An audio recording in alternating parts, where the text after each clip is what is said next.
Hey guys, Dr. Z, welcome to the ZDoggMD show. I have Dr. Ian Tong, the Chief Medical Officer of Included Health on the show. Welcome to the show, brother. Hey, Zubin, thank you so much for having me. It's great to be here. Listen, man. So people who don't know that we know each other, we both grew up in the Fresno, California, like straight out the know. That's right. We both trained at Stanford. We were contemporaries. You were like, what, 1 or 2 years behind? Just a couple years behind you, I think. Yeah. And so we go way back. Yeah. And you're like this big shot chief medical officer and like doing all this telehealth stuff and like all that. But we share the same haircut, the same background. Yeah. But when I saw you did a piece in Stat News about Black physicians and Black patients and how we ought to customize our care, right, based on people's backgrounds, I was like, oh, now that's interesting, because we need to come down, get down with Brown, and start to clown about this stuff on the show, because nobody talks openly about this stuff properly without like all the weird wokeness versus all the like discomfort. Yeah. So, I mean, man, first of all, dude, it's been a minute, right? It's been too long. It's been too long, and we've had 2 years of an extreme lockdown and isolation. So this is super fun to be here in person with you. Luckily we're on the safer side of Omicron right now, right? The case reduction, I think, is 75% down.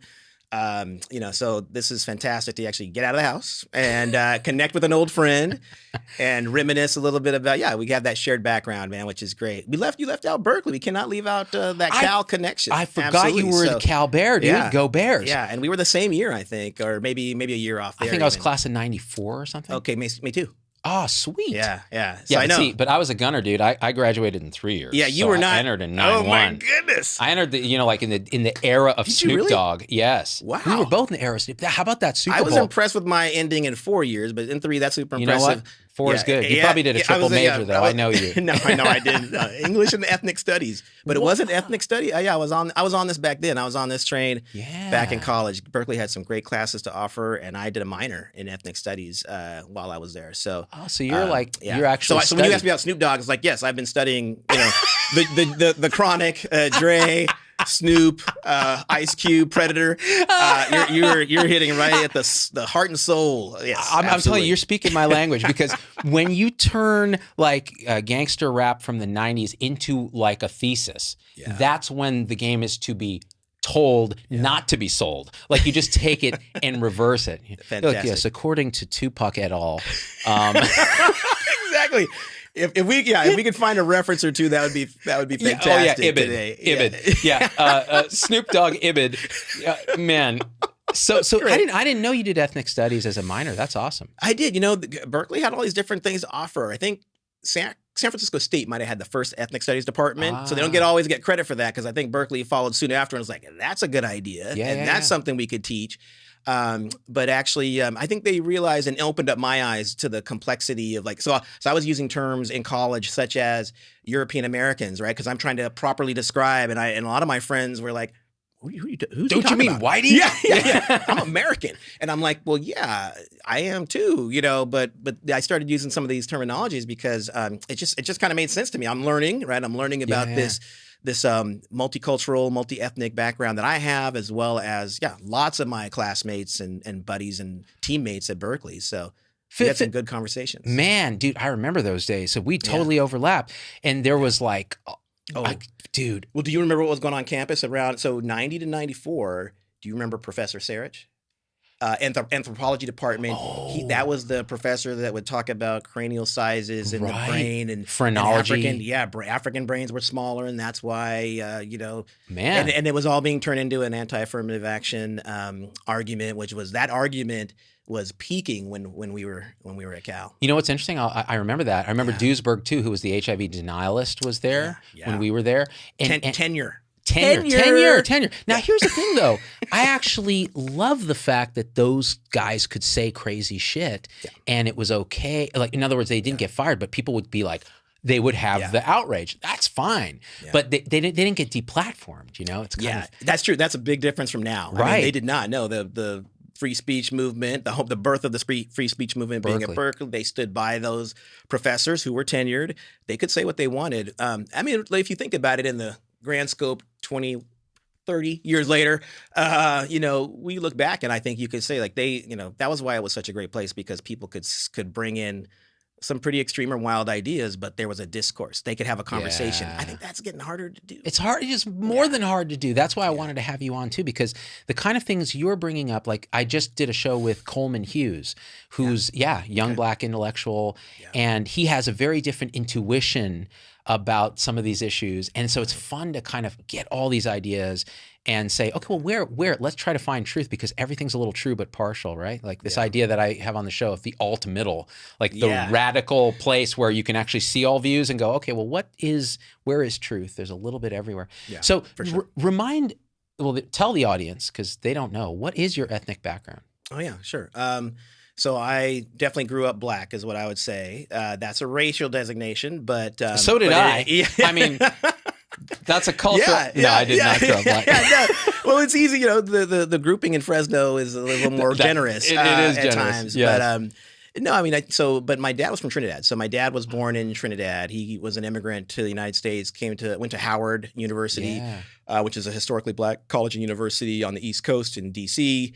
But his dad was from China.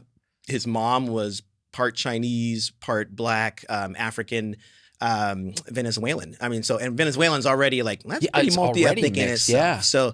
So all of this and all of this maps out on my 23andMe thing, which is pretty interesting. The one thing that surprised me on that was 20% European descent, Northwest European, and I would have guessed that was like 5% or something, and that I was 20% Native American, but it actually is like it was inverted. Yeah. So how did your dad sort of self-identify? Did he identify as Black? Definitely as Caribbean, and and as Black, but also didn't deny. I mean, he also was like Chinese too. I mean, he was Chinese Trini, we would say, because there's a whole mixing of the food and the culture and the music in Trinidad that is, in a way, a little advanced, I would say, because people just live together there. So it's very common to have, and they have different nicknames for each other that I won't use because who knows where they came from. They may not be appropriate, but you have a guy from South Asian, Syrians, Middle Eastern people, people of European descent, African descent, Chinese. And they're all, and they all sound the same, actually, though. They all talk the same. They all have that same accent. Right. Love the same food, the same music, and everything else. But in the house, the food that we would eat, was a mixture of traditional American dishes, soul food, but Chinese food, too. Damn, dude.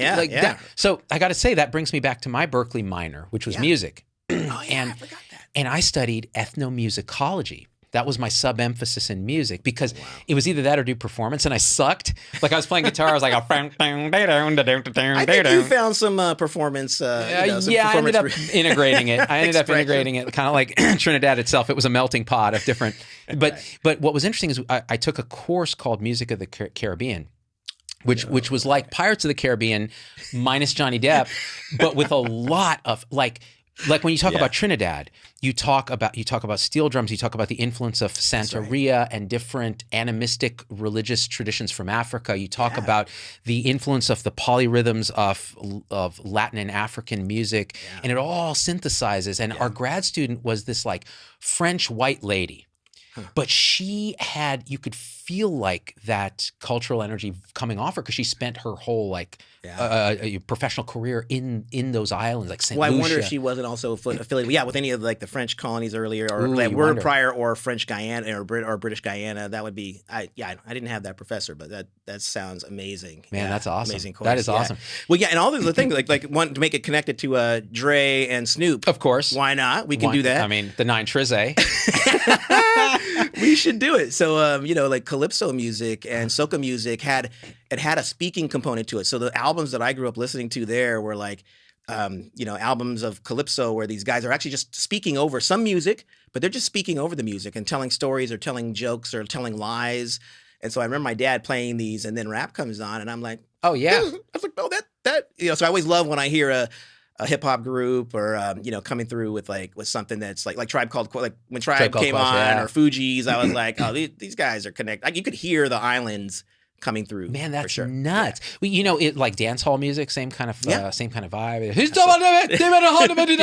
I Yeah. can't do it, and it's racist if I try, but I just did. Yeah, we'll pass you on that one. But Thank you.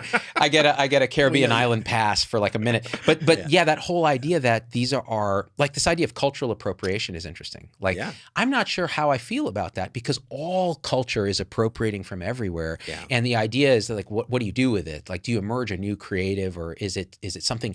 Is there a hole in the universe that's created where something new is coming out? You know, right? Well, I think sometimes when people do that, like you just did with the accent, and I like to do that as well. But I've learned, like, okay, but not everybody knows why I'm doing it or what. But to me, it's like I'm usually I'm trying to celebrate that culture if I'm doing that. Yeah. And I'm mimicking it at times because I'm like, that just sounded so cool. Yeah. And there's a really cool ad that came on. Maybe it was with the last Olympics that I was remarking that to my daughter, and I was like, that sounded so cool. And I started in my English American accent.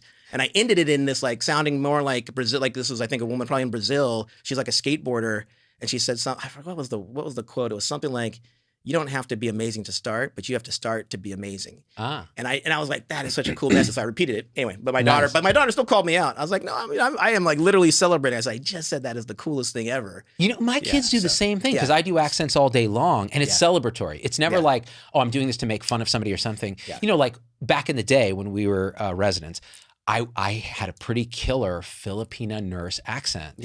And it was always a tribute because they were like the best. And so, you know, the whole, like, you know, bed 5 is ablaze. You know, like, you mean they have a fever? No, they're literally ablaze. They smoking with the O2. And I did that in a video. And what's interesting is a bunch of white people called me out. They're like, you're racist. You can't do accents like that. Bunch of Filipina nurses emailed me, and they're like, dude, that was awesome. Like, that was pretty good. That's spot on. People can tell when you're celebrating, and people can tell when you're not. It's in fact, that's easier to tell when you're not. Right? Yeah, and I think sometimes we might take a little license when we are people of color, which you are. That's right. You see That's yourself the other as thing. that. I mean, you started out by asking me. I mean, I think the same. Like, so you know, you have this humility of, you know, that's part of you. You laugh at yourself, so you will laugh, you know, alongside with other people of color too. And that's a good point. Like, could a white person do that in today's culture without getting a lot of crap? It'd be a lot harder, and I think they'd have to caveat it and so on. But I think, I would have, in the past, I would have certainly said, that's funny. If what they're saying is funny, and I feel like it's coming from a place of love, I'm not necessarily offended. Right. But I think we've seen where even the most innocent intended comments sometimes, or things can sometimes, work their way into being offensive to someone because that person does not know you. They don't know your friends. They don't know that, they don't. And so they're uncomfortable by it, and so they're a bit offended maybe for the group that's a subject matter, or the target of that comment or so on. So and it's so it's so hard because we don't really assume good intent anymore. We assume. Now, so this brings me back to our Stanford days, right? Now, because you're an internal medicine doc like me, we trained together, we have those memories, man, and that itself is a crucible, right? Yeah, and for sure. It was a it was a reasonably diverse group, but it wasn't a whole bunch of black folks. No. And that persists in medicine, right? Yeah, it does. Yeah. About 5%, maybe 4 to 5% of the nation's doctors are black. And what's the populational percentage of blacks? It's in the teens, right? So it's, so like 12%, 13%, something like that. So you're looking at a very underrepresented group within the healthcare professions. Yeah, severely underrepresented. Yeah. And that itself is probably a multifactorial thing, but we will dive into some of the unconscious and conscious biases that happen and your own lived experience, because that's what struck me just reading through between the lines of your stat op-ed.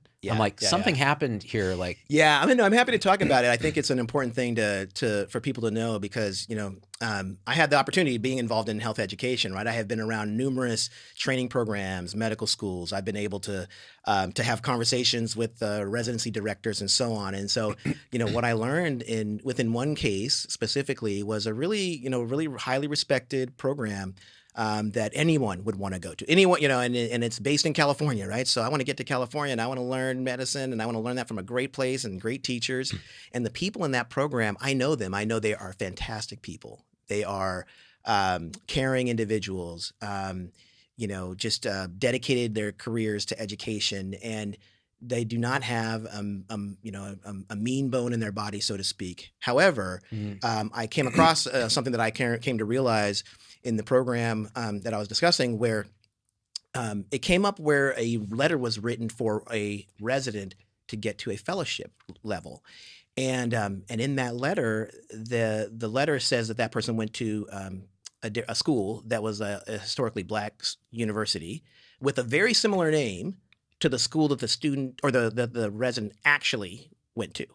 So all the letters for this person were sent out saying they went to this school, which shouldn't have been a negative count against them, but the reality was that's not where they went to school. Right. We that program had made an assumption that individual went to that school because the names are so similar and they're, but that was not the case, and so didn't end up hurting that individual. But when I learned this, I started asking a few more questions, and so one of the questions I asked was, as you said, I noticed when I look around, there's not a lot of Black people, there's not a lot of people of color or Latinos.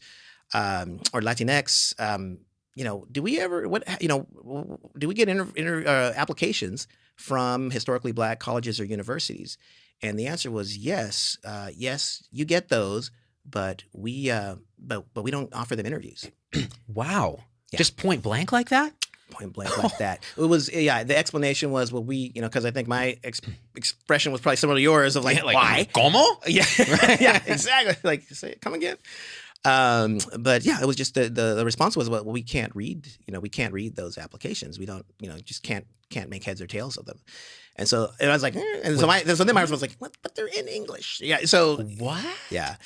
Yeah. So that was an eye opener. That was like one of those moments for me where I was like, okay, you can have great people, well-meaning and intended. However, this bias thing comes in, and they might tell themselves, well, we're doing this because of a quality, question, but that is it's discriminatory, and it is a huge bias. It reveals a tremendous bias, and if it can happen at these top institutions, it can happen across the entire system of health education. And that was when I was like, ooh, I got my work cut out for me. Yeah. And now that's an overt bias. That's not like some implicit, unconscious. I mean, it may be contributed to by that, but that's just like saying, hey, we're going to exclude these schools because, Yeah, that's right. It's I would say it's structural. It was structural and systematic. Yeah, so absolutely. Distinguish that, because this is something that I think there's a lot of argument over. And again, we're just trying to get ideas out there. Like, you can disagree with these ideas. You can come at us in the comments, and people will. Yes, sure. And that's what we want. But we want to do it from a post-cynical standpoint, meaning assume that we're both good people and we're having a conversation. Yes. And if you disagree, paint your case, right? Yeah. So what is this structural and systemic racism versus other types of racism? Yeah, I mean, the systemic and structural part is something that I would say you could go all the way back to the founding of this nation and probably start to tell that story if you wanted to. I mean, if you have an economic system or a social system that thrives or profits off of the easily identifying a specific group, right, and we'll say that through the lens of or filter of racism. Let's just say that has been a reality in this country since its birth. So if you start to develop policies and practices that protect that structure, then you end up, hundreds of years later with a pretty ingrained structural systemic system that excludes people from interviews or, in certain higher, places of higher learning. It may mean that housing practices are different. So therefore, if you look in the northern hemisphere, the east side of most urban cities is the Black part of town for those cities, right? East St. Louis or East Palo Alto, and there's a reason for that because of the wind patterns and the way that's the output from factories and so on. The way the wind blows, it usually blows in this direction, and so therefore that's not where you want to. That's not where you build the homes and the neighborhoods. Wow, I had no idea. There's that. That is one that I've learned over, that's one of those ones that you might say, well, maybe that's in the internet or maybe that one's not 100% real. Yeah. But when you start to look at it, you wonder if this is not systemic. Wow. Something that I have definitely seen, another example of that is, temperatures. So if you look across neighborhoods, traditional Black neighborhoods versus white neighborhoods, the temperatures of the pavement is different because of just the trees and the coverage and the preservation of green spaces in different neighborhoods. All of these types of things have been just done differently and treated differently. in different neighborhoods. That's fascinating. And how much of that do you think is attributable to race specifically versus how much of that is attributable to poverty, socioeconomic status, et cetera? I think it starts with race. It starts with race. I don't think there's any question in my mind. If you think about it, where people, the redlining and where people were allowed to buy homes or able to buy homes in the Black community, very difficult for Black families to build wealth or hand down generational wealth, even though there are instances in which they owned the prime real estate in an area. We even had a story that I saw here from a few months ago about Southern California. I'm not remembering the beach community, but it's like Laguna Beach, or it's just one of those places that you're like, oh yeah, it's where it's where everybody goes to hang out and enjoy the beach. But that's land that was owned by a Black family, and they're going to get some sort of compensation, I think, for the fact that the land was taken from them systematically by the local public government, and never acknowledged, and they were not paid properly. And this was decades ago, right? Yeah. This is, yes. But the the fallout of it continues because now the whole community is different. That's right. Exactly. So right. And this has happened. I mean, we can't cover all the examples of how this has happened over time, but you can look at Oakland, California, which is my place of birth, and which has been a traditionally Black city, for many decades, but it's shifting now too, because I think there's tremendous economic opportunity in the Bay Area, as we all know, and we may see that there are forces afoot to try to go ahead and make changes in those areas as well. So why wouldn't that economic opportunity apply to Black people? Yeah. Well, it's a good question. I think there's multiple factors. So if you look at a traditional, let's just say by zip code, right? Zip code in this country. So healthcare in this country, you can predict certain outcomes by a zip code. Definitely. That's a problem, right? Yeah. More so than their genetic code. That's right. Yeah. Exactly. It's a stronger indicator. And so why is that? Well, we have zip codes that are predominantly people of color living in those zip codes, or Black people living in those zip codes. And so what does it mean to be in that zip code? Well, it might mean your educational opportunities are different. And those educational opportunities then relate into the kinds of jobs you can get, right? The jobs that you might be able to attract or get interviews for. And that's going to impact your income level. And then your income level impacts what house you're able to buy or where you're able to buy.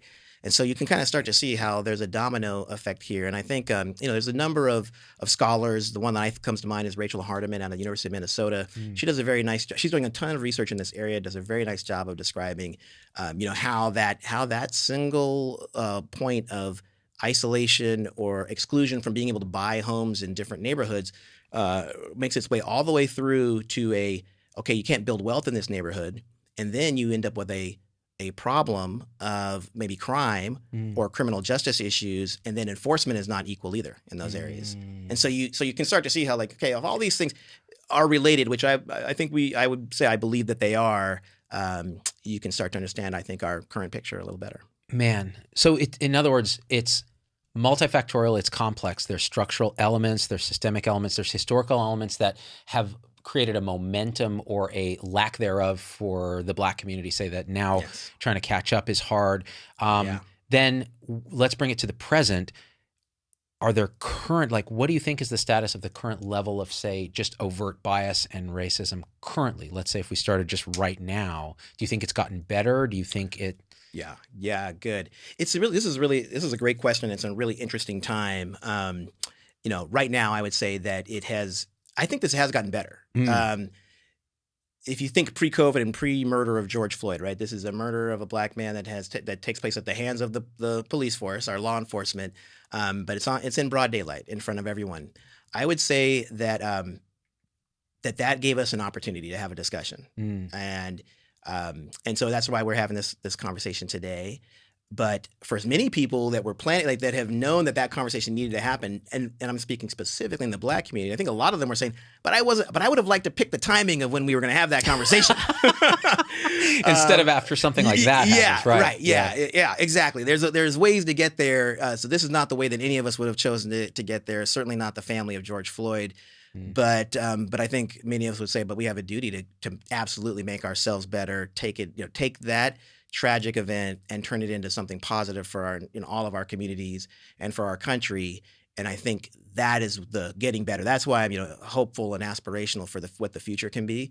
But that's why I wanted to come and have this conversation with you to see if we're able to open some of that up. Yeah.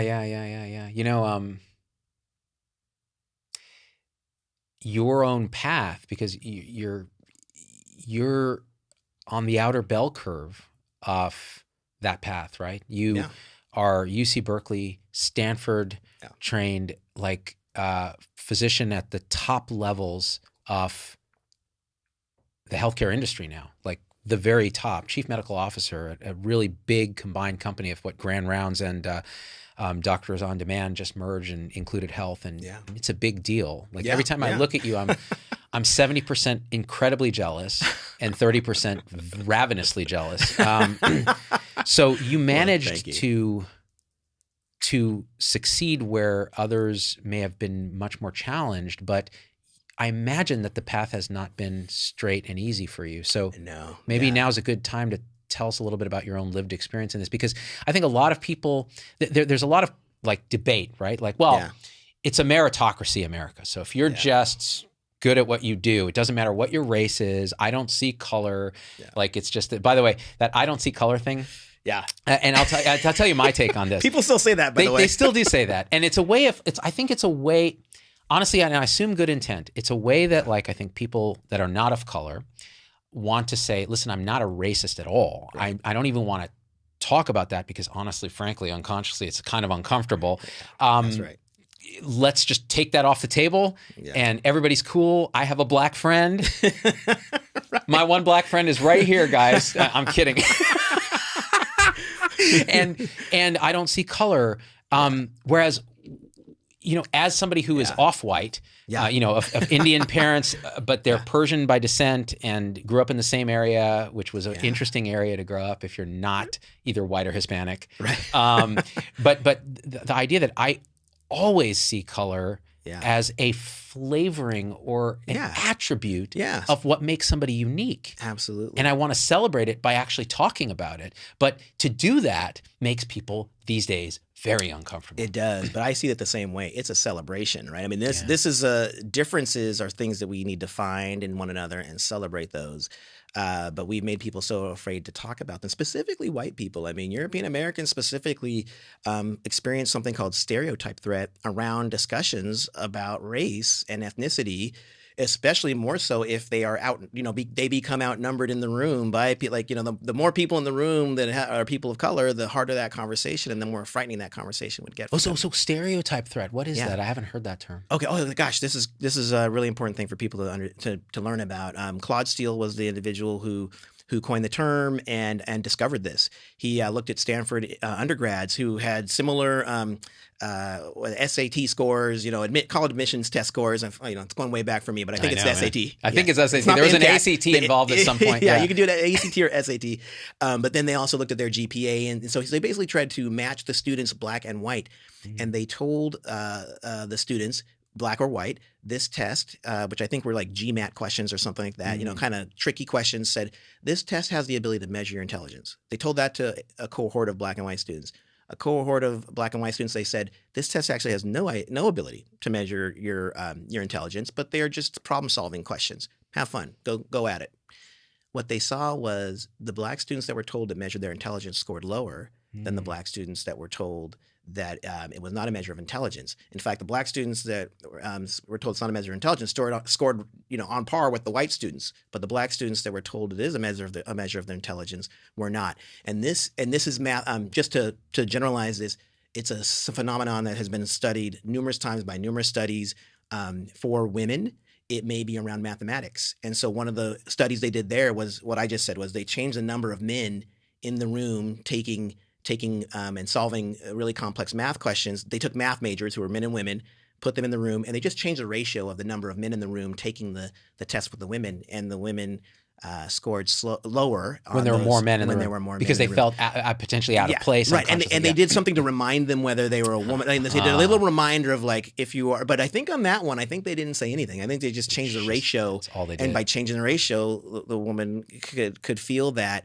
And then they looked at with Asian women, and if they reminded Asian women if they were Asian versus whether being a woman, that was a fluctuation. Like that changed their scores. Did as it, well. did it raise their So math it score? raised if you perform better if they remind you that you're Asian before you take the test. So stereotypes positive and negative. Yeah, but they can't be. You can be generalizations, stereotypes can be, but stereotype threat for sure is harmful, right? That's the idea, is that it usually is the pure definition of, I believe, is a negative stereotype that is seen, that is in play in the context of your situation at the time. So you were bringing up the example of me. So a black man in higher learning, or who's a assistant professor at a well-respected medical school, and you're one of the only people like you there, like, yeah, there's stereotype threat that would be in play there. Wow. So when you because the stereotype is black male intelligence or black female intelligence, that is why it is that's why it comes across as a threat.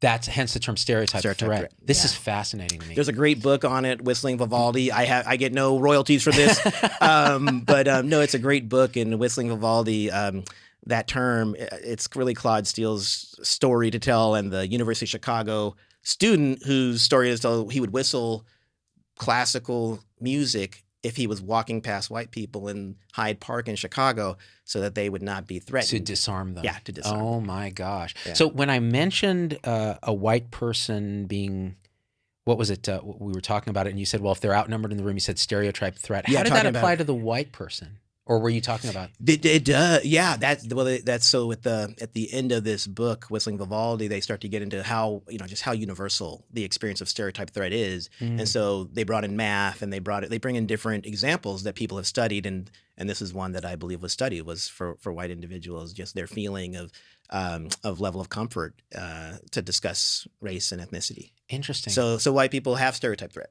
Yeah, they do. Yeah. And see, this makes sense because I think there's a problem we have in the discourse where white Europeans or whatever are vilified in a way that creates understandable psychological reactance to even talking about this stuff, right? I mean, wouldn't you be like, I was born the way I'm born. Right. And you might say things that you don't even believe, but you say them because you're nervous. You are nervous, you are intimidated, and you don't even know why, and you start to fumble. I mean, and there's very awkward moments. I'm sure YouTube has them all over the place where people are trying to, explain something and they just lose themselves in it because they feel it, and they don't even know what it is. I mean, honestly, they're like, I don't know what's happening, but I feel tense and anxiety around this topic. And so I start to really handle it, gingerly, or I just, or I can't do it with authenticity. And then, and then something comes out that's not authentic. Dude, that's exactly it. Yeah. So what happens is people say stuff that you're just like, what is going on? Why are you so weird all of a sudden? Like, okay, this is so interesting. I mean, we could talk for 4 hours on this, but we won't. But I'll say this. Part of the reason I wanted to talk to you about this stuff, which is typically very charged stuff, is that we go back. Like, the authenticity between us is going to be disarmed. Yeah. But let's say I were having the conversation with like somebody else that I barely know. Yeah. And let's say I was white or more white than I feel. Yeah. Sometimes I'm like, people really think I'm white. And that's, what, I don't think I don't consciously and unconsciously use that for advantage when I can. Yeah, and I don't consciously and unconsciously use the brownness for advantage when I can. I mean, it's just been conditioned since youngness. Yeah. Just do what is, it just navigates society. Yeah. It's really weird. So again, I think about race in a kind of different way, but the idea that discomfort is unconscious. You said it. They don't even really know what it is. That's right. That same discomfort that makes us feel uncomfortable around race is the result of this vibrating conditioning that's happening at structural levels, at individual levels, cultural levels, employment levels, HR levels, like the bureaucracy that now says, well, we need to take a particular type of training, and if you do it wrong, and this kind of tension. But then you also pointed out that in stereotype threat, people are in a room and there's this unconscious feeling that I'm not supposed to be here, or I'm not good enough, or whatever. And that's triggered by whatever the researchers decided to prime with. Yeah. That's not conscious either necessarily. No. So we're dealing with human beings who have these unconscious elephants that they're riding on that is conditioning. And so when people talk about, I don't see color, this or that, like, I don't think that's true. If I could actually plug into the matrix of your brain, you're seeing color everywhere because humans do that. Right. But how are you dealing with it? Is it conscious, unconscious? What's your processing? I'm curious what you think. Yeah, I mean, I feel like this is something that I have had to learn just like you as a survival skill.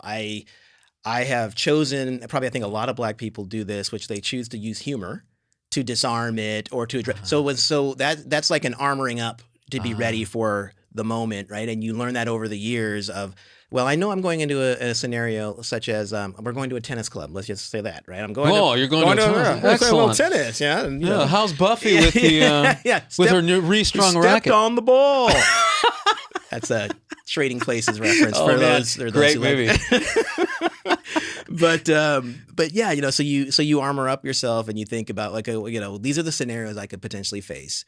You do get ready for those, but you hope that like you can be yourself and be authentic and nobody throws that curveball at you so that you can just not have to be on guard.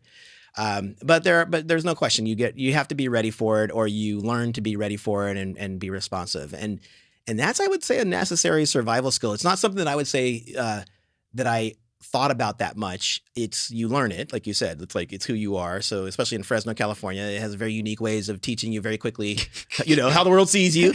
And but you develop, I think some really important communication skills, survival skills. And so for me, I either took the like kind of up yours Jobu, approach of like, well, I'll give you the finger on that one. Because you have you're not salvageable and you're not trying to connect with me. You're literally just hating on me. Deplorable. Yeah, deplorable behavior. Right. That has an appropriate level of response. And it does, and it might mean, that you need to step up to somebody at times to flex. But I've never had to, maybe only once did I ever get into like something that was physical over that.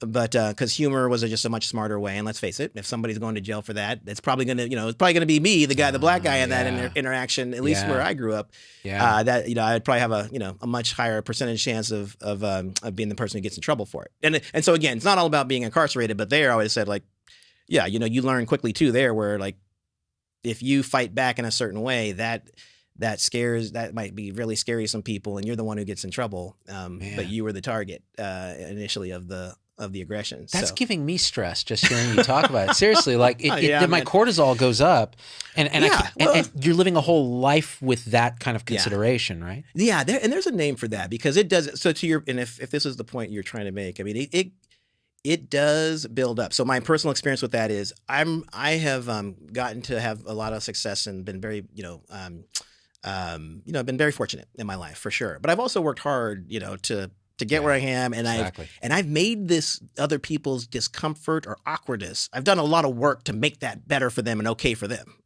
So you're trying to help them. I'm trying.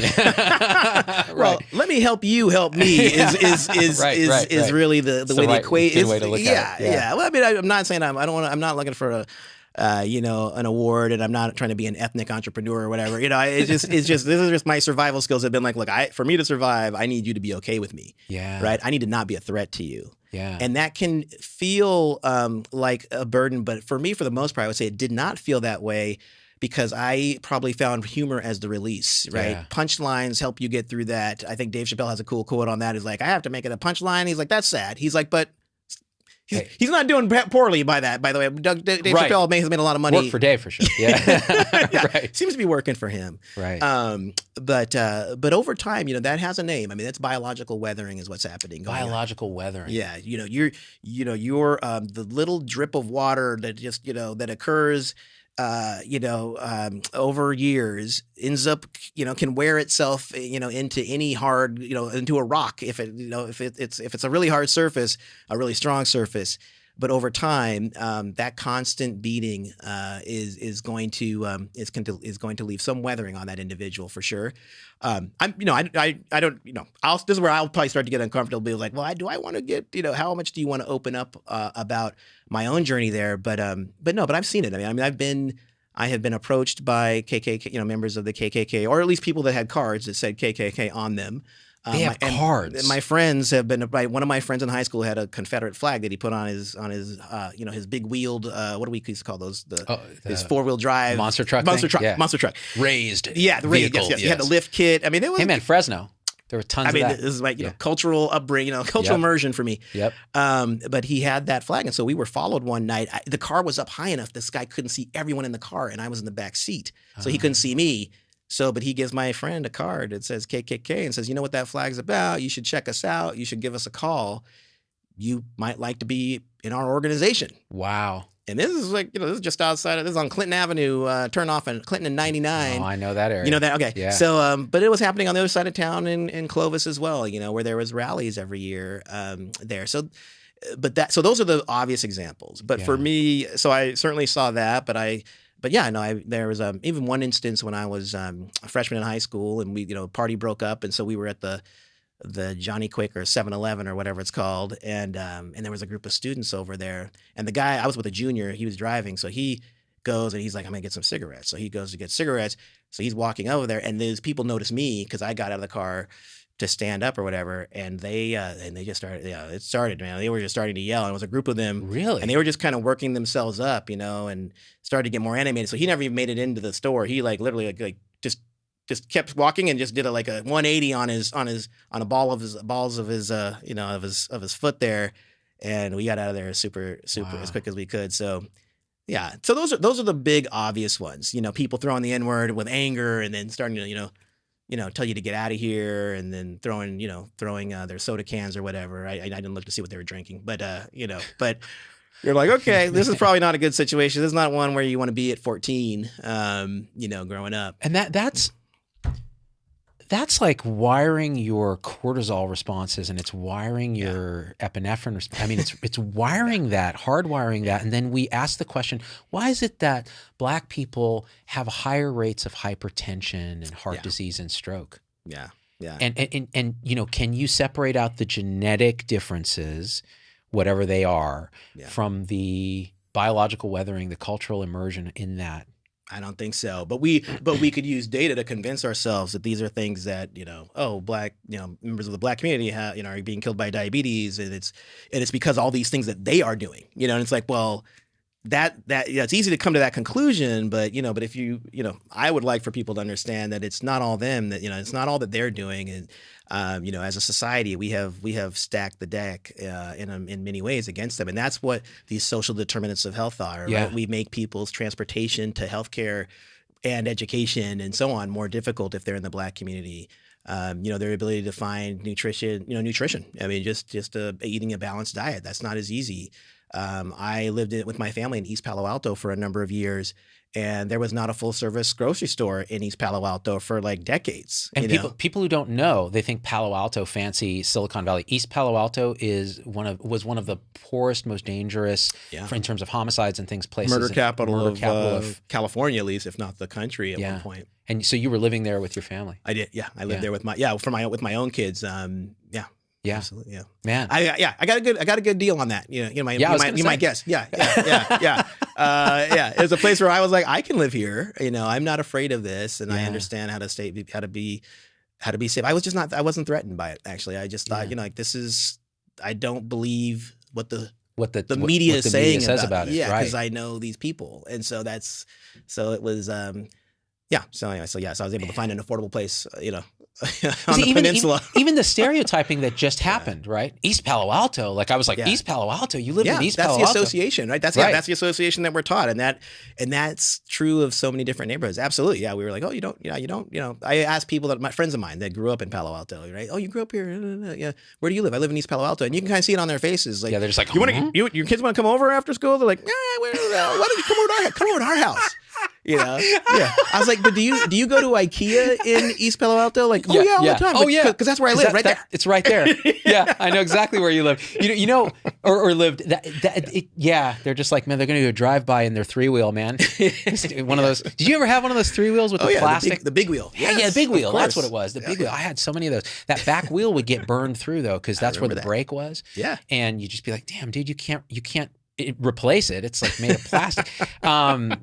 Yeah, back to this. And talk about using humor. I mean, it's uncomfortable stuff. It is. Yeah, it can be hard to talk about. Yeah, and take it on. And I'm in a multi-ethnic household, right? My wife is Caucasian. We are raising multi-ethnic kids, right. And so they are. So that's what I meant, or what I was talking about when I was saying, well, the timing of this discussion was not, I did not determine that, but it actually has been a silver lining has been to actually have these conversations at our dinner table, and we've been through a lot to learn from one another, and we celebrated Kwanzaa as a family.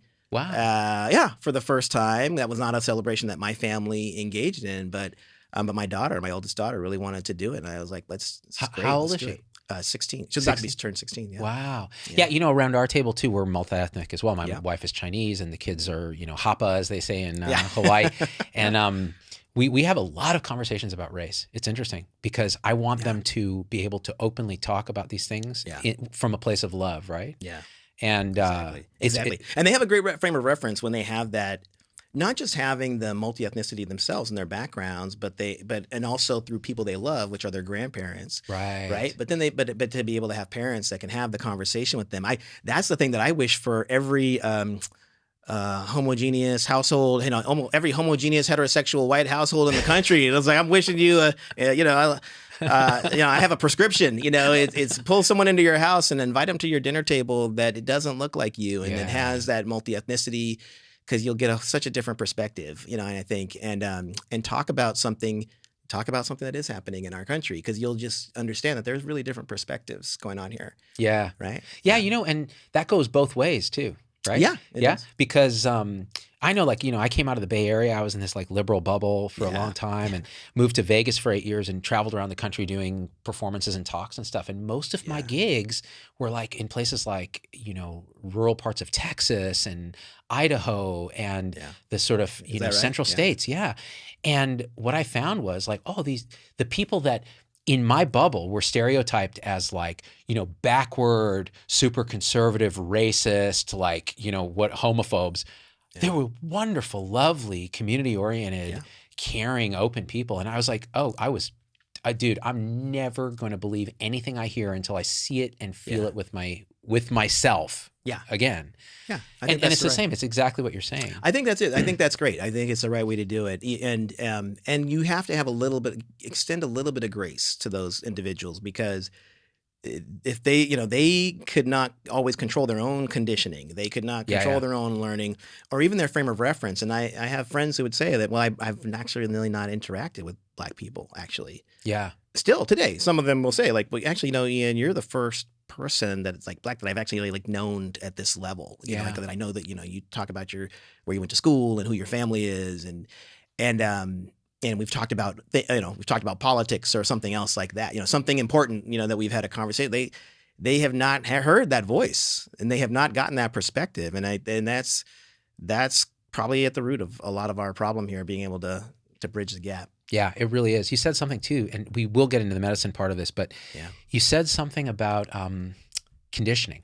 Yeah. And how much of this is people's fault, and how much of this is how we're raised. And this is where I get a little frustrated with the left sometimes. The classic teaching on the left is you're a product of your environment and things beyond your control, and therefore as a society we should try to lift you up. But what we find now is, in the sort of world we're in, whether it's COVID and shaming people who haven't been vaccinated or whatever, that guy died but he didn't get vaccinated, so there's this barely concealed we're smarter than you. Yeah. And not thinking there's probably a reason the guy didn't get vaccinated, all this conditioning, all this exposure to different things, and now this person is dead. And the other thing is with people who have not had the experience, that guy's just a racist beyond hope. He's, in the basket of deplorables or whatever. And it's and there are, like you said, there are those people. There are. They're out there. But to paint it with the broad brush is very unclassically liberal. So it's kind of we all need to kind of look inside and go, wow, we need a little more love and understand, connection. Yeah, I think I think it's really a mistake that I probably made early in my life was I will try to educate you. Let me just educate you, because I think that's also a liberal trait. It is a liberal trait. Yeah. We're very disagreeable. We like to. I'll just tell you what's up. Yeah. I know. I went to college. I went to medical school. I know better, right? I can tell you. But I also, when I think about how I treat patients, I've learned that just telling people that smoking's bad for them and educating them about smoking is not the only way to do it, right? There's better ways for us to do it. And I've definitely started to become a fan of thinking economically and financially. How do we create business differentiation that actually rewards the people that have, they're going to provide culturally concordant experiences or culturally competent experiences. I think there's a way for us to.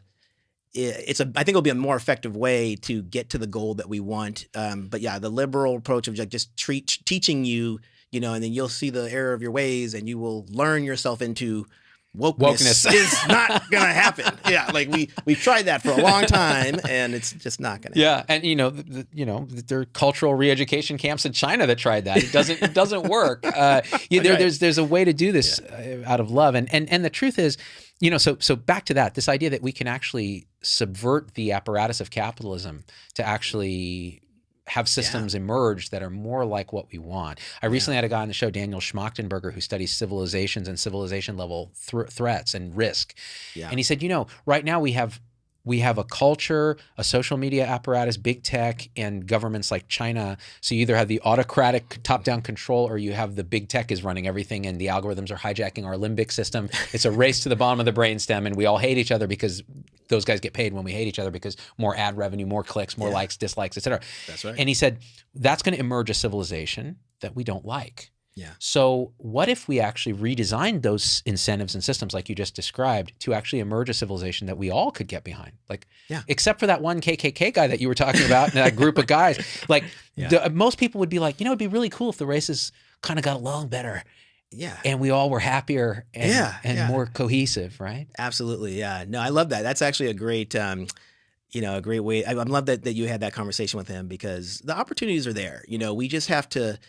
We just needed to, if you think about just what's happened with since George Floyd, if COVID doesn't happen, I don't think you have George Floyd. The country had to stop. The NHL playoffs weren't on. Whatever would have been going on in the country. Division. Gave people a moment to take a step back. Right? And then they saw this happen.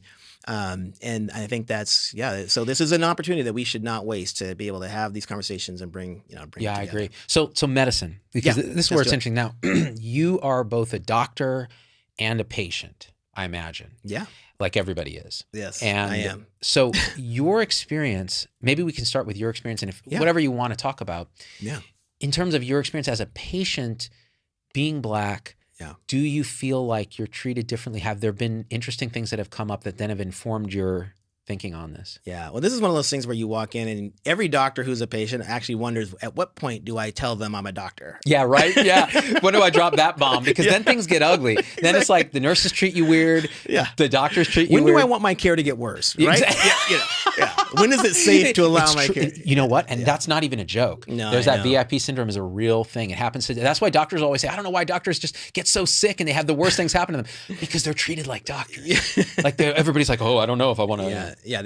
People get nervous. No, I mean, to answer your direct question, as a Black male in this country, if you don't know what's in my, if you don't know what I've been trained in, and I don't, know that I'm a doctor, and you don't, maybe, you could make assumptions about how it's best to talk to me, and what things might already be causing my health conditions, right?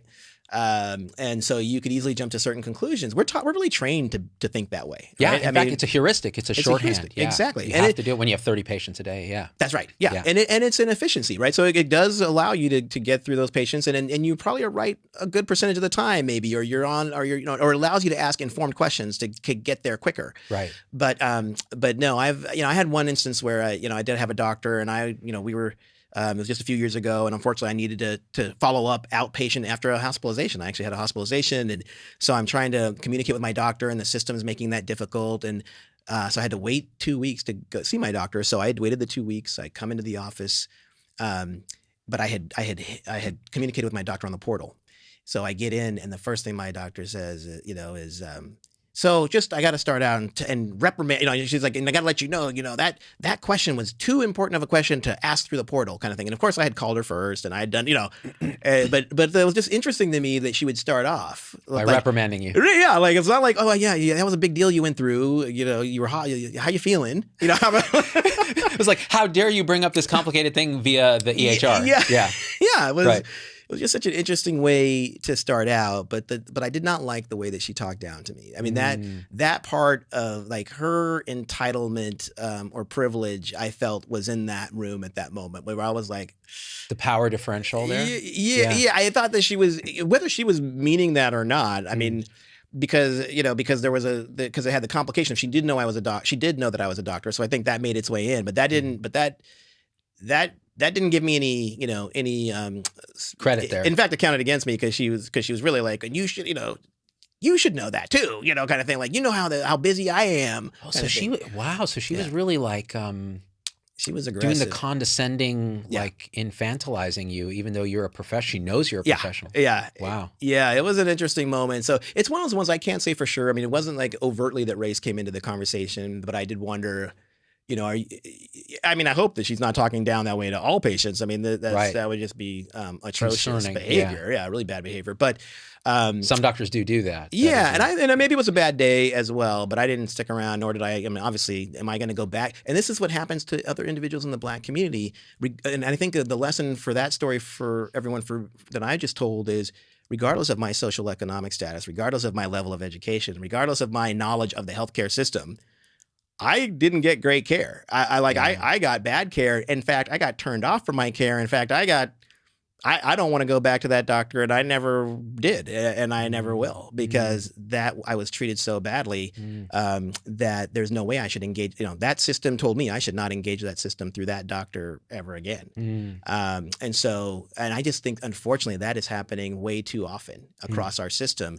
Not maybe to that level, but it's happening. And some of the work that we're doing in our Black Community Innovation Coalition is actually interviewing individuals in the Black community that work for Fortune 500 companies that are in the coalition with us, and we're learning about their experiences. And regardless of their whether they're in the frontline worker or whether they're in the executive suite, they all have these stories. So in your stat article, you kind of painted a case that, look, the goal in society is treat everyone fairly and the same, right? Yeah. But is that actually applicable when you have groups of people that are medically actually have different needs based on culture? And you didn't actually dive into, are there genetic differences in race? How much is race? How much is culture? You didn't dive into that. You just said, hey, here's the deal with Black folks and with the culture around that and their interface with medicine. Yeah. And it's different, and it requires a different approach, which is different than what you're typically taught, right? It's like, That's right. I don't see color, I don't see race, I don't. We're typically taught. The standardization of healthcare delivery is a goal to achieve. However, that's not enough. We've been doing that for decades, and what we have known for decades is that the Black community has experienced worse cardiovascular health, lower preventative care rates, whether that's screening for colon cancer or breast cancer or what have you, lower access to primary care services, higher infant and maternal mortality rates around reproductive health. I mean, 3-4x the mortality rate compared to white women in, even in the same practices kind of thing. I mean, so there's a body of knowledge that we have not been hitting the mark here. We have been missing the mark desperately. So that article was really, or that statement was really intended to, to put that on us a little bit. I mean, that's on us as a profession, as a group of professionals who are trained and need to know better, and absolutely step away from the standardization with these individuals, acknowledge that the health system has treated them differently, that they are very likely to have experienced some form of either overt or implicit bias along the way, whether they've experienced it, whether they know it or not. But many of them have been already telling us stories that they have, and they just want to be people. And so taking that approach rather than approaching them as a 43-year-old Black woman, just let it be, Jane or Linda, who's a school teacher and maybe, mother of 3, who's had probably a bad go at some healthcare attempts in the past because of what we know about the system, and we want to do it differently. We want to start it around you. Give me your narrative about what has happened in your healthcare journeys, and then and have that humility ourselves in approaching it that way. So does that require a culturally similar physician to be interacting with that patient, or can somebody of a different race or culture pull that off? I think someone of a different race or culture absolutely can pull it off, again, as long as they're approaching with humility and curiosity and respect, and if they're willing to treat that person like an individual.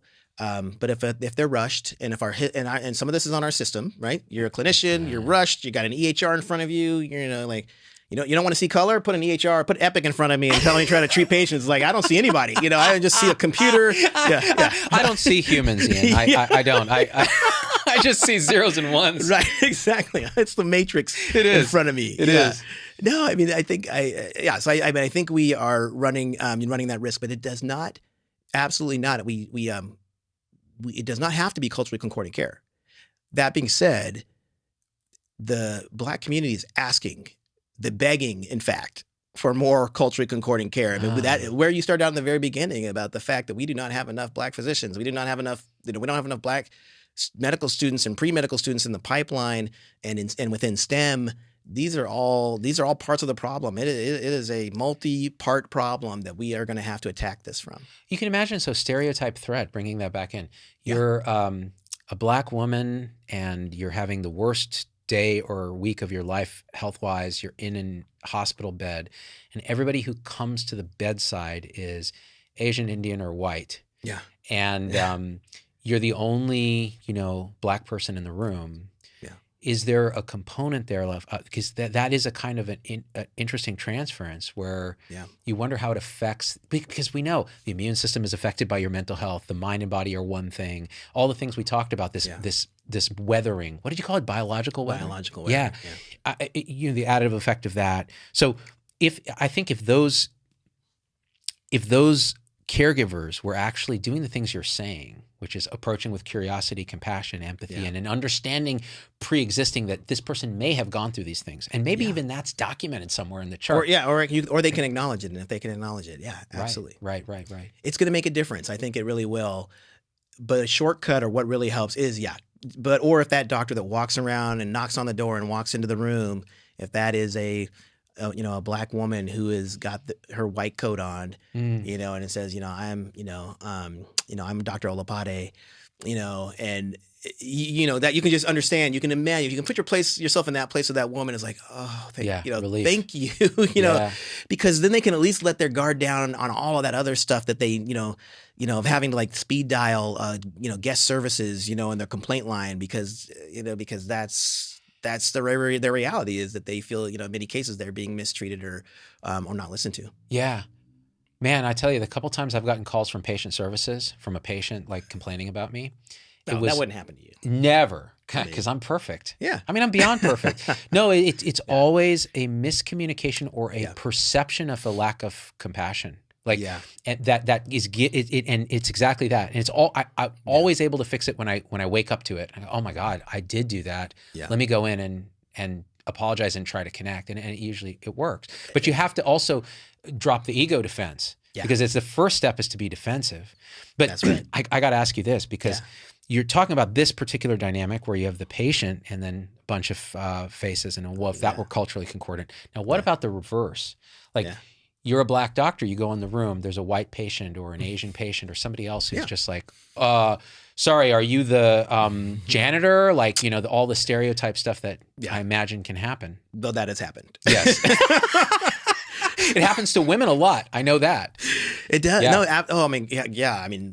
Jen has numerous stories. My wife has numerous stories. Also Stanford graduate. Yeah. That's right. Stanford graduate, where the patient's complaining that the doctor has never seen them. And she's like, I came in every day. It says MD at the end of the thing. It just couldn't get it wrapped around their mind. Absolutely. I have been mistaken for the guest services, for the TV repair guy. I mean, all different. Yeah, that's an upgrade. Yeah. And I don't know. I was just like, is this kinky thing? What is your? I'm just kidding. I had to come in to fix the cable. Hi. No, but it's on a serious note, it's happening. So it's and you have to split second decision of what to do. And I like I don't know if you know Sachin Jain, but I do. He's done some nice pieces on this topic. Like, he's lived this experience as well. I think and so sometimes you fight back, and other times you just say that's an honest that was an honest mistake. Yeah, probably. Yeah. But it hurts a little bit when it happens, for sure. Of course it does. Yeah. But I have a question, because this is interesting. Like, if we're talking honestly, they're applying a heuristic, a shorthand. Yeah. The same way the police apply a heuristic, the same way doctors apply a heuristic. This kind of quick shortcut. Like, well, let me see. Most of the doctors I've ever seen or dealt with are white and male, especially the older patients. Yes. And now there's a introduction of a novel element. So the brain goes, oh, let me put it in the structure I know, which is this guy's the TV repairman. Yeah. And instead of like a more right brain approach, which is, novelty, let me reevaluate my view. Something is different, right? But I imagine there's a way to nudge that. I don't know what it is quite. It may be Yeah. just talking to them. It may be just societal progression. It may be being present, and I don't know what it is. You know, ideally it's preventative because, but I think one of the ways is actually just changing the ratio to some degree. Yeah, so it just fix that problem. Just fix the problem. Fix the thing that led to the heuristic, right? Wait, how dare you, Ian? Like, you know, by the way, that related to that, this is funny. So I think we got a solution. I think, wait, did you just solve the problem? One time I had to give a talk following Jocelyn Elders. Do you remember Jocelyn Elders? Yeah, she was our Surgeon General under Clinton, got booted out for saying that, you know, maybe kids could, you know, masturbate instead of teaching abstinence or as part of abstinence training, they could use masturbation. And I was like, oh, this is interesting. So she was before me. She was in her 80s when she did this talk. Yeah. And she came up and just owned the room. Yeah. And I had to follow her. But she said feel bad for you on that. I know, right? She said exactly this. She's like, you know, with disparities, whether they're racial or socioeconomic or whatever, you know, you imagine there's two kids, and this is an old sort of model, but there's two kids and there's a fence and they're trying to look over the fence. And the one kid's tall and he sees right over the fence and he's just got everything he needs.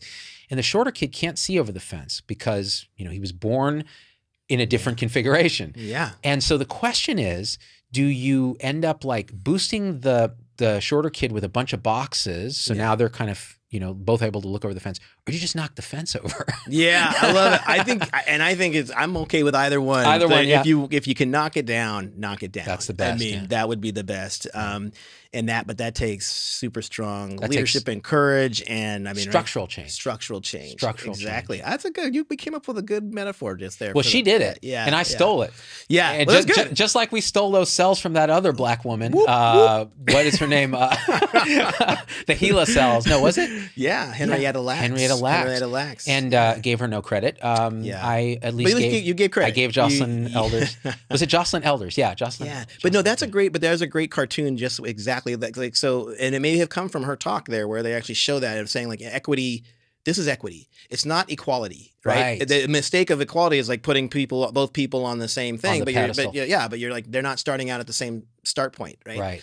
Right. So you need to make some adjustments. So not being a racist is not enough. It's not enough for doctors in our profession to say, well, I'm not a racist though. It's like, well, then you got to go beyond that. Like you have to go and become an anti-racist. Like you can't be passive about this thing, because if you're passive, guess what happens? We have health disparities and health inequalities that just keep perpetuating themselves every few decades. It's like it does not change. The biggest challenge we have, the biggest enemy in the room here is lack of change, or that we do nothing. Right? Like we have to do something different. The way we've been approaching this is just not going to get the change that we need to see. Okay, so this is an important piece, because I think a lot of people would argue and say, no, just by I don't see color, or I'm not a racist overtly. Yeah. That's enough. But you're saying the structural momentum of what's brought us to this point means the fence is this tall. Yeah. And most black people who come up against that fence are not able to see over that fence. Yeah. And so you could have a tall person here saying, look, I have no problem with you seeing over the fence. Yeah. That's not a problem. So maybe you should like climb up, or here's some figure it out. Figure it out, right? Meritocracy, go get height enhancement surgery, whatever it is. Right. But what you're saying is maybe they ought to be saying, okay, how are ways we can knock the fence down, or be more aware? Ways that they can knock the fence down, and also ways that they can get out, bring a crate for them to stand on, or get out of the way, because if they're all there first and they're all standing up looking over the fence just fine, and then someone else comes up with their box and says, well, I'm on my box and I'm trying to see, but I can't see past you. Right. They need to account for that as well. I don't want them to say, well, they not to have their own aspirations, and to we just need to make more room for more more people to be able to see over the fence, or and then one day I think we can knock that fence down. How would you take into consideration, say, a white male, and this is a common sentiment, I think, particularly with lower socioeconomic status white men, is, well, this is great what Ian's saying, and lifting up black people, knocking down the fence, or people of color, whatever it is, but I even though I'm born with this privilege of white skin, which they don't recognize as a privilege because they are so socioeconomically hurting, I feel like now like the discrimination is against me. Like I feel disenfranchised. I'm going to go watch these particular shows. I'm going to gravitate towards this way of thinking, et cetera. How would you incorporate that or manage that in this kind of thing? I mean, this is a tough one because I think there's many of those individuals out there. We saw evidence of that all over the place. I don't want to call out specific events because that gets us into a political discussion. But some people have shown that they're dissatisfied with the way things are going, or they feel like a table is being turned on them, or a pendulum is swinging too far, and they could be left behind. I mean, first of all, I would just say that's as a warning. Like when that happens, you are reacting in a way that you're likely being manipulated by not a person of color who's taking your job, but it's probably a more privileged white person actually who's telling you where to point your anger and scapegoating. So I think they should already be suspicious of that thought if that's how they're feeling about this, because it's a class issue within. I think it's been used that way for a very long time. I think there's some truth to that. It's not something that I've studied. Those are not these are things like the white male the white fragility. I haven't studied that one as closely. Probably best to just not. But no. I get it. It's interesting because these are like when you look at the online discussions of this stuff, and my show is interesting because we reach people. We're one of the few, I think, internet things that spans politics, race, healthcare. Cultures, healthcare, even outside of healthcare, and COVID has turbocharged that. Because, and again, I use the term alt-middle, which is a kind of a parody of alt-right. It's really more a higher standpoint where you're trying to look at all views and go, every view is true but partial, but how can we find truth together in a synthesis way? Yeah. So when I ask questions like that, it's always like, okay, I'm anticipating, what's the synthesis of then the divergent opinion on this, Well, I think it's a great question. And I want to add to my answer on it because I don't want someone to walk away and say, this guy is not really thinking about things from my perspective. Yeah, right. Holding their view, Yeah, because that's actually not true. Because they got to remember that I grew up, in Fresno, California, which is not the only place you can grow up and feel like. But growing up as a black male, I've had to study. It's not like I haven't studied any of it. I said I hadn't studied white fragility specifically. When I say study, I mean like read the papers and go deep. Yeah. But I have been a student of this dilemma, absolutely, for the white population of this country for a very long time. I mean, I would say that's a survival skill. I'd say so. Any person of color who gets who seeks higher education and then a profession. You're probably studying the majority, American majority all along the way. Wow. Right. I mean, I can break that down academically. I mean, okay, I'm learning about treatment of heart failure in academic papers. Who are the subjects of those papers? They're all white participants. Yeah. Every single one. I have studied this population a lot. Yeah. It's just that specific scenario is one where, my first advice to that person would be like, just be suspicious if that's what you're believing. Question the viewpoints that are being thrown at you. Certainly advocate for yourself. I mean, you should absolutely advocate and say something's wrong, but I would recommend that they align themselves with the black community. I would recommend that they define themselves when it's true, if they are a minoritized population. And I think a good example of this is the LGBTQ plus community. There are many white males in that community who could say everything that I've said about the black community. They could say they're the discrimination, the health inequalities, higher depression and anxiety rates, maybe even higher risk of suicide. I mean, there's a number of things that individuals in that community, that white male community, would tell you that they have experienced at the hands of our healthcare system as well. Yeah, there's also a rural-urban divide with white men too. Absolutely, that's interesting, and you can see that. What's interesting is we talk about race quite a bit and culture. There's the socioeconomic component in healthcare too. Like, do a wallet biopsy before you even see the patient. What kind of insurance do they have? Yeah. How are they going to get treated? The VIP gets actually worse care. So on that extreme of richness, they get worse care because everyone's on, pins and needles. They're not doing the things you normally do, Well, they might be a corporate CEO, but they want to be the CEO of their care too. And that's right. But you don't know what, you don't know what you're doing. You're going to end up with terrible care and you're going to make everyone nervous and resentful too, because they're human beings. And so they react psychologically. And that's right. But then you have the very, very, very poor patient who has no access, is not going to have follow-up.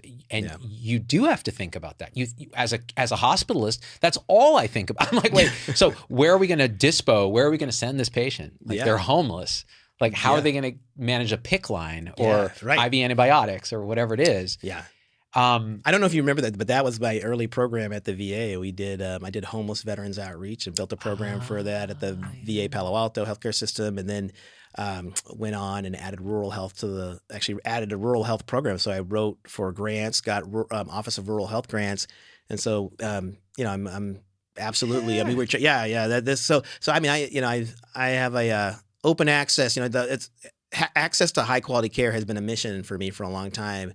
But it can include a rural white population. Actually, in that program, we found Native American populations, living out in the foothills, and trying to bring the care to them that was a little closer. And then that's what actually introduced me to telemedicine in the first place. That's how I got into digital health was my VA early experience, and the rural health component exposed me to telemedicine. And I said, well, this is interesting. This is an interesting tool. This applies for rural health. This could apply even for homeless veterans if we could set up a remote clinic in the right places, improve their access. This could help a single mom holding down 2 jobs that can't get to healthcare between 9 and 5 Monday through Friday, but could do it, if it's offered 24/7 and they don't have to navigate outside of their primary care desert. We could use this digital platform to actually offer them outstanding care. And can you apply that same model to, say, cultural disparities and? I absolutely think it is probably going to be the most effective tool. I don't make predictions, but I would just make a guess here, based on the experience that I have seen, that we will see more removal of health equities through virtual care means because it improves access. It can be offered at lower cost, and you can deliver quality. And there's actually there's some old papers that actually prove this. Kaiser had done some early papers in like 2014. Showing that for at-risk pregnancies specifically, they were able to improve infant mortality in high-risk pregnancies. I think it was in Richmond or El Cerrito within the Black community. It's just there's so many different ways that this can be realized for members of the Black community or other minoritized populations. Yeah, it makes sense. Talk to me about COVID and the Black community. Yeah, because this is interesting to me if we're talking about medicine and disparities. Early on, I think there was quite a bit of hesitation on the new mRNA vaccines in the Black community, and this is and actually there's so much to talk about in this, and we only have like 20 minutes. But I was going to say that the idea that now they're talking about, I was speaking with Coleman Hughes, and he was bringing up this potential legislation where they were looking at allocating monoclonal antibodies based on race. So saying being Black was a comorbidity.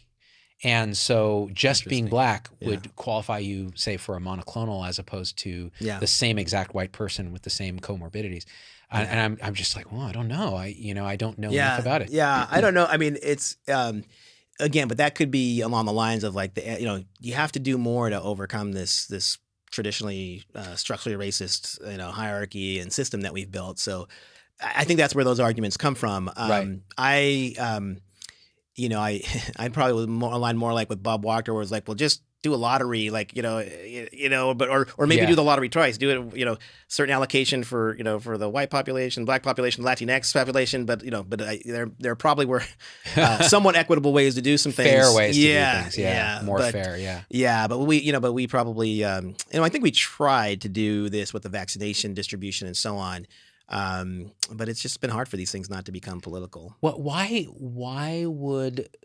Can you speak to why Black people, the Black community, might be more reluctant to get a vaccination? Yeah, I mean, this is a a reluctance or hesitation that has grown. It's really around distrust, and it's grown over years. I mean, I think it goes back again to the founding of the country. But more recently, the Tuskegee syphilis experiment that that really was an atrocity and an injustice, where people were supposed to be getting treated for this condition, but they were really being monitored and just untreated. They thought they were being treated, but they were monitored to see what what were all the tertiary effects of untreated syphilis. So, and that experiment went on for decades, even after the invention of penicillin, and there were absolutely legitimate treatments for the condition. So, and that's not the only example. Henrietta Lacks we brought up. You have a place where someone's cells were cultured and were able to reproduce, and we've been able to an entire pharmaceutical industry has grown up using these cells and selling them and profiting off of these cells. Without ever asking for permission to use them from her or her family, and so there's obviously some really interesting stories and movies that have even been made about that. But those are big examples. But then even every individual person who from the Black community who's gone into a doctor's office and felt that person was not listening to them was not particularly culturally competent or sensitive or humble about their background and treating them like an individual. That repeated biological weathering, it gives you a distrust, absolutely. And so now in this moment of a medical crisis, it didn't surprise me at all that they were hesitant to line up for the vaccine, because they are probably hesitant about care in general.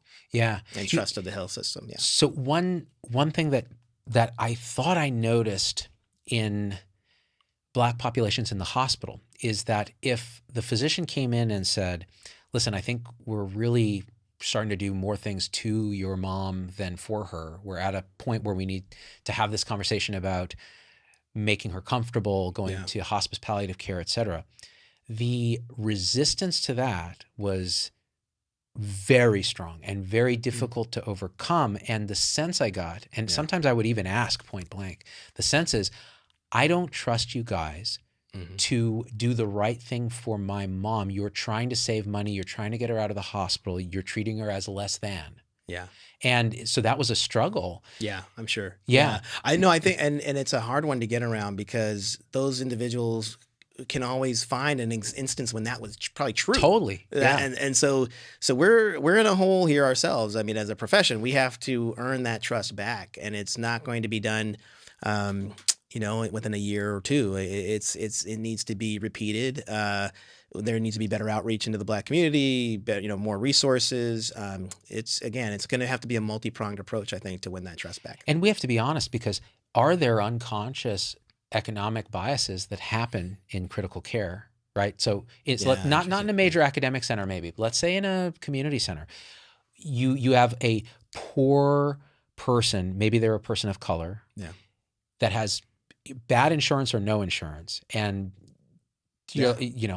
versus a affluent person, let's say they're not of color, let's say they're Caucasian, and they have great insurance, and it pays so much per day to be in the ICU. Are you going to push to have the conversation about hospice and withdrawing support? Right. Now again, no one will consciously say, yes, I do that, but unconsciously. It worries me. I think our incentives are really misaligned in this country. I think it's likely that we have those I mean, first of all, we should level set so people aren't feeling guilty about their own bias. Like, you have bias, I have bias. It's universal. We all have some amount of implicit bias. What helps us to address it is to, like you said, is to acknowledge it. Even if they don't want to acknowledge it out in the open and say, well, I might do things a little differently. Being honest with themselves about that is really that has to be the first step. And then when they can acknowledge that they may have some bias, and then they actually start to recognize what those, where those come into play, then we start unpeeling the onion, if you will, or whatever the better analogy or metaphor is for that. But you're starting to be honest with yourself in a way that most people, like you said, try to avoid the awkwardness of that. Because the reality is that we can be better, but you just got to start to at least identify where you can, where you're not at your best. Yeah. I think this is actually a good framing of the whole thing, which is you have these systemic issues, which can have systemic policy solutions and ways to chip at it. But then there's the individual issue, right? Like each of us needs to kind of allow a little vulnerability to go, hey, guess what? We're humans. We do have bias. There's a thing, Peter Limberg, who has a great conception about COVID too, this thesis, antithesis, synthesis position. You know, he talks about clean bias, where you come out up front and go, this is my life sort of story in the sense, and this is why I have these biases. Like you could come out and say, hey man, you know, I'm pretty keen on equity, like true equity, not equality, equity, because I've lived the life I've lived. I've seen crazy stuff. I've had to go through ordeals, and I've seen it happen to friends and family and colleagues. So of course, this is my lived experience. So the first of all, it does two things. It recognizes in yourself, oh, I have this position and this bias, and that's fine. Because then when something occurs that may be inconsistent with that, instead of feeling cognitive dissonance, you can go, oh, okay, well, that's definitely going up against my bias. So do I have a blind spot? Am I open to be convinced? What would convince me to change? But then also it tells other people that you're open and vulnerable and able to self-reflect and go, this is who I am, so that you know me. Now you know that when we talk, we're gonna come from a place of love because this is who I am, right? Absolutely.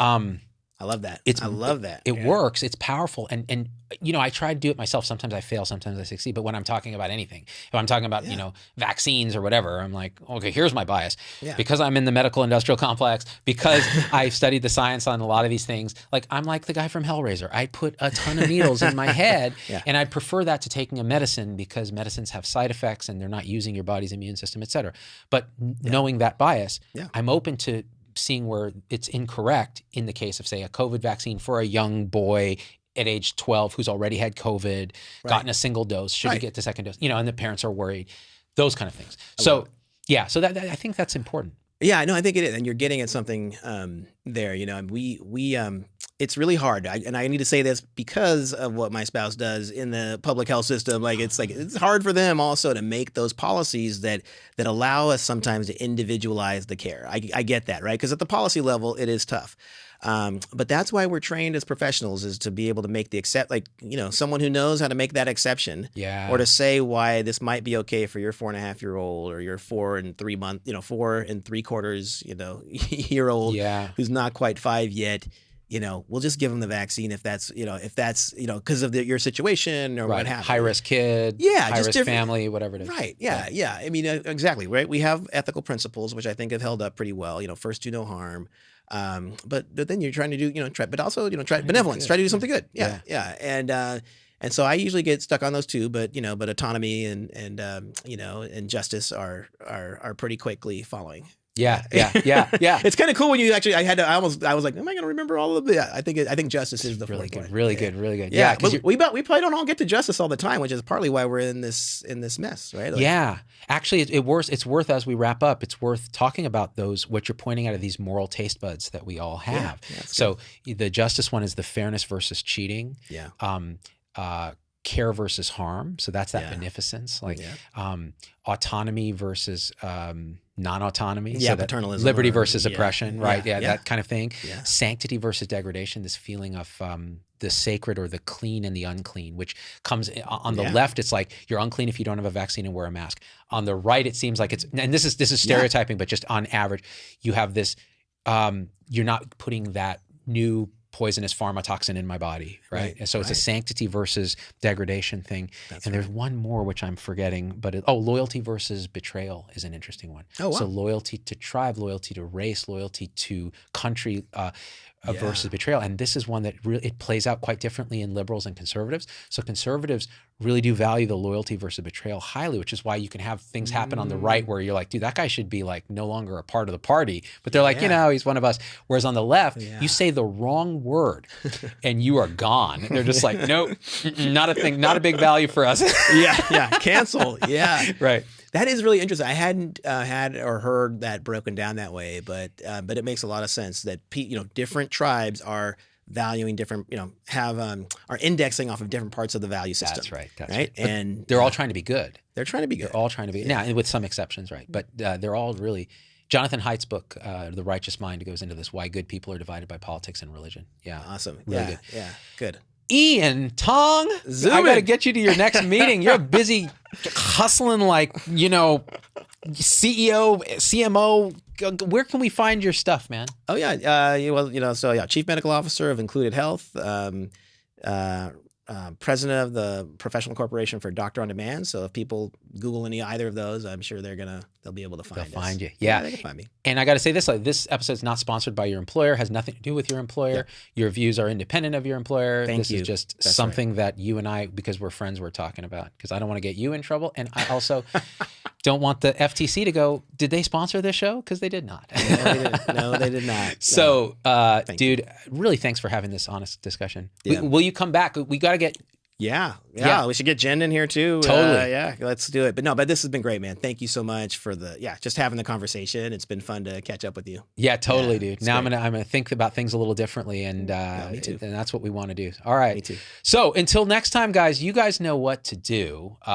If you like this stuff, if you don't like this stuff, leave comments, but do it in a post-cynical, respectful way. We're trying to find truth, right? Yeah. We're seeing everything as true but partial. If you have a lived experience that's contrary to something you've heard here, state it. I don't want your KKK card. That I don't want.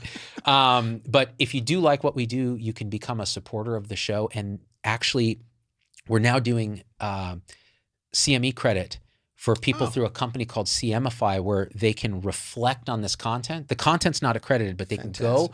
We put a link there. They reflect on the content, and they get CE credit. So learning about this stuff, this is great. Yeah.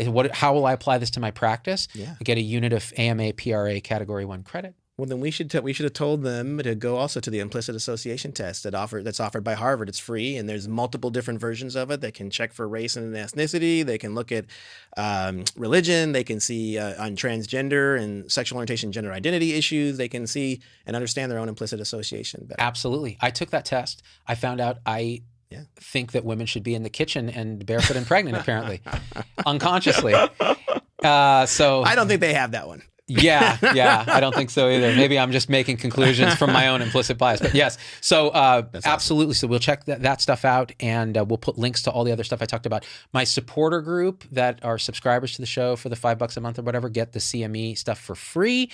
People who are not supporters can get each unit done for like $10 or something when clicking through the link through our partner CMify. All right, I did my business there. Awesome. You like that? Great, dude. See, I'm a businessman awesome. too. You are a businessman. I'm not a businessman. I'm a businessman. And we are out. Thank you.